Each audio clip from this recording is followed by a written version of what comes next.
Hello, my name is Travis Humble and I'm the director of the Quantum Computing Institute at Oak Ridge National Laboratory. It is my pleasure to join you today with an update on how ORNL is using access to the D-Wave quantum annealing systems to advance research in quantum computing and its applications to scientific discovery.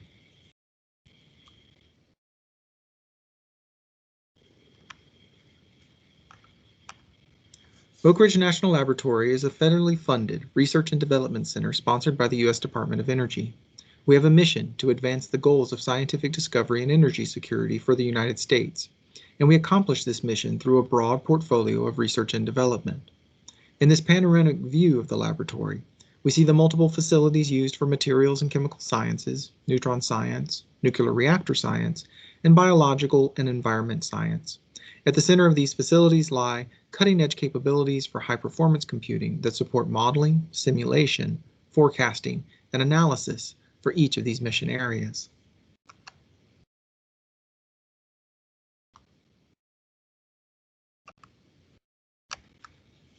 Indeed, ORNL is home to a series of high-performance computing innovations, including the recent development and operation of the nation's fastest supercomputers.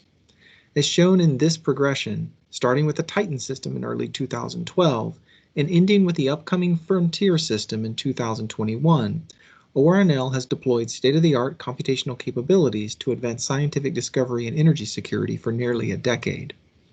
Most recently, these HPC architectures have leveraged new concepts in computing, including massively parallel heterogeneous processing paradigms.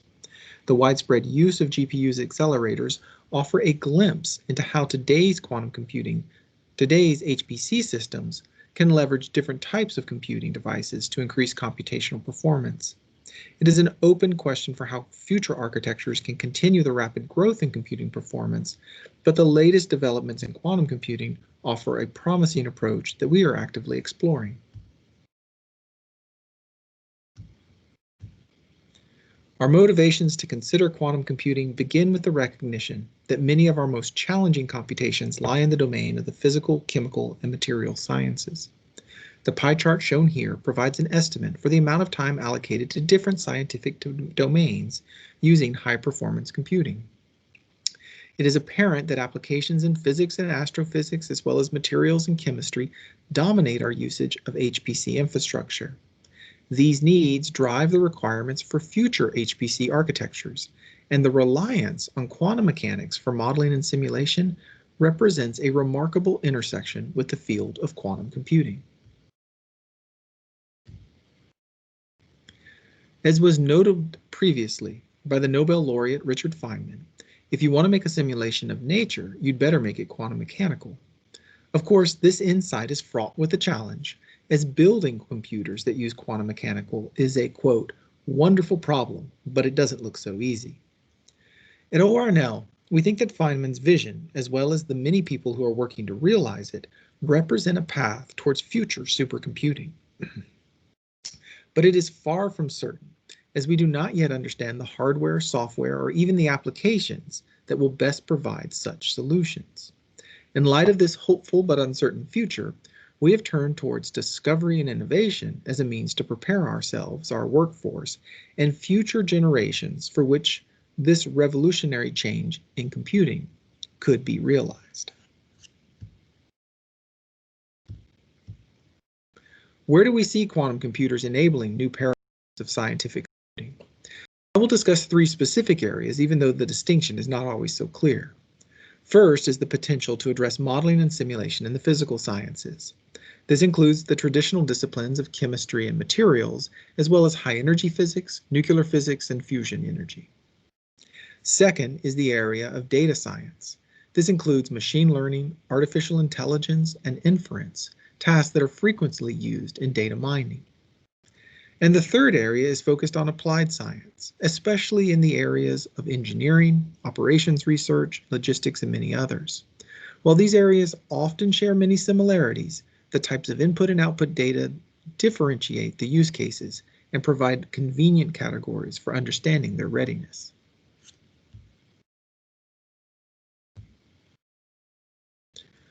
We are engaged in the testing and evaluation of quantum computing as a means to advance scientific discovery.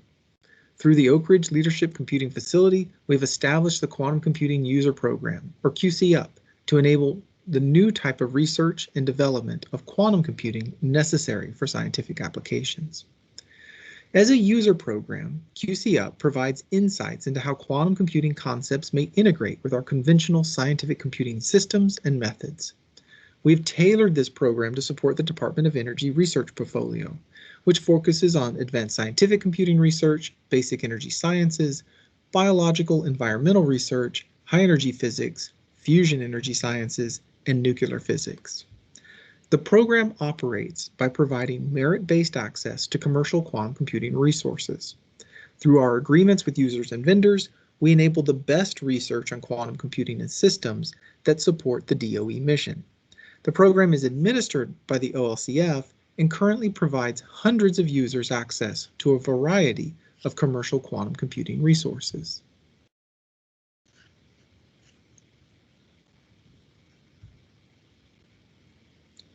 Of course, quantum annealers from D-Wave are one of the systems currently available through QC-UP.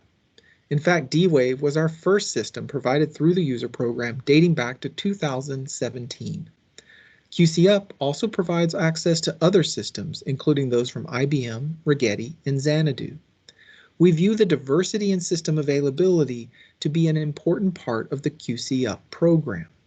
Identifying the best methods for scientific computing will require a broad range of research and development, and that can only be accomplished through interdisciplinary research that has access to the best platforms available.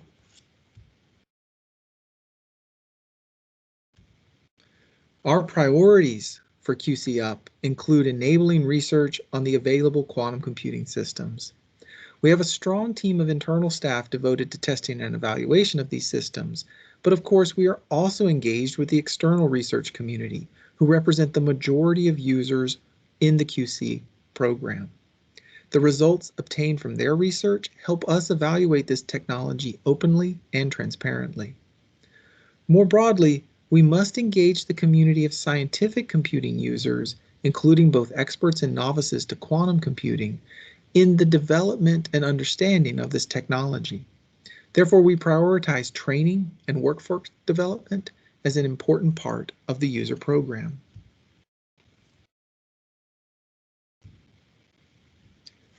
This is now the fourth year that ORNL has provided access to the D-Wave quantum systems.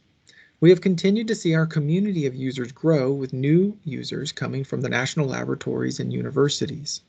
More than 35 users are actively exploring the use of quantum annealing for scientific computation, with key areas in material science, chemistry, high-energy physics, optimization, and machine learning, among many others. I'd now like to share a few highlights from the past year.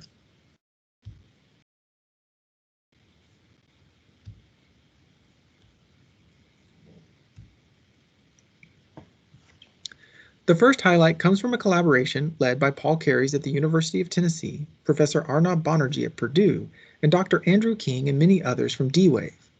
This work focused on simulating the magnetization observed within the Shastry-Sutherland Ising model, which provides a rich display of how frustrated spins organize themselves into different phases. As shown in the phase diagram on the left, up to 4 different phases arise within this sparsely connected Ising model.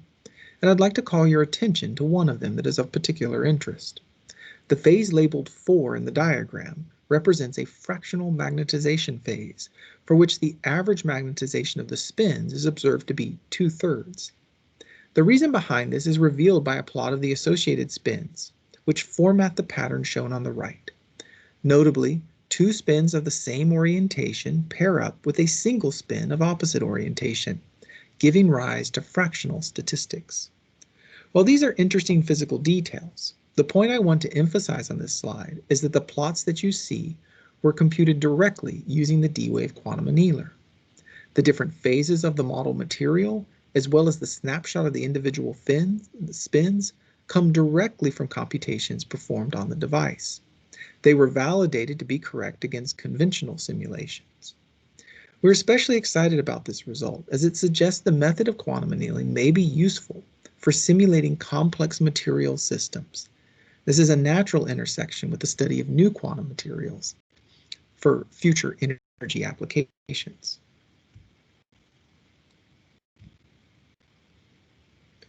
As a second highlight, I would like to discuss recent work led by Dr. Vivek Dixit and Professor Sabri Kais from Purdue, in which they examine the application of quantum annealing to machine learning.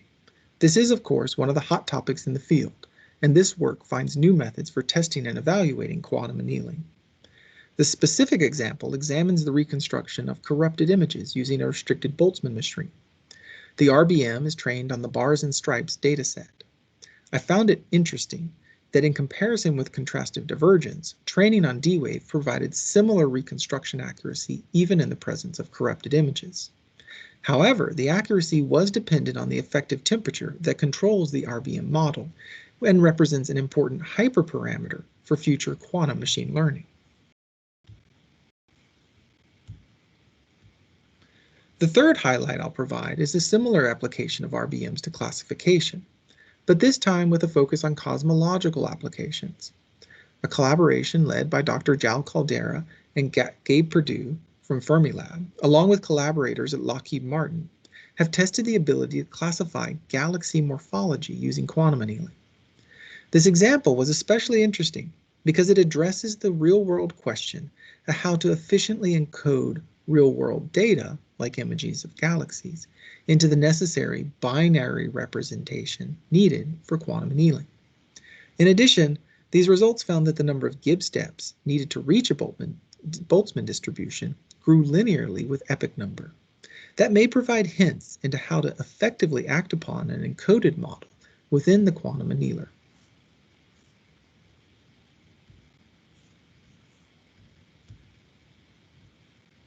I've only had time to share a few of the highlights from the Quantum Computing User Program, but there are many more to discuss, and I invite you to attend our annual Quantum Computing User Forum, which is held in the spring of each year. Our last user forum, held this past April, was recorded as a virtual event, and you can find details of the invited and contributed talks at the website shown here. In addition, the IEEE is hosting Quantum Week in October, and many of these same topics will be explored during that meeting, including an exciting workshop on tuning strategies for quantum annealing. And finally, I invite you to the upcoming workshop on quantum computing software. It's scheduled to be held online at Supercomputing in November. That event captures many of the important advances in how users can use software for the next generation of scientific computing.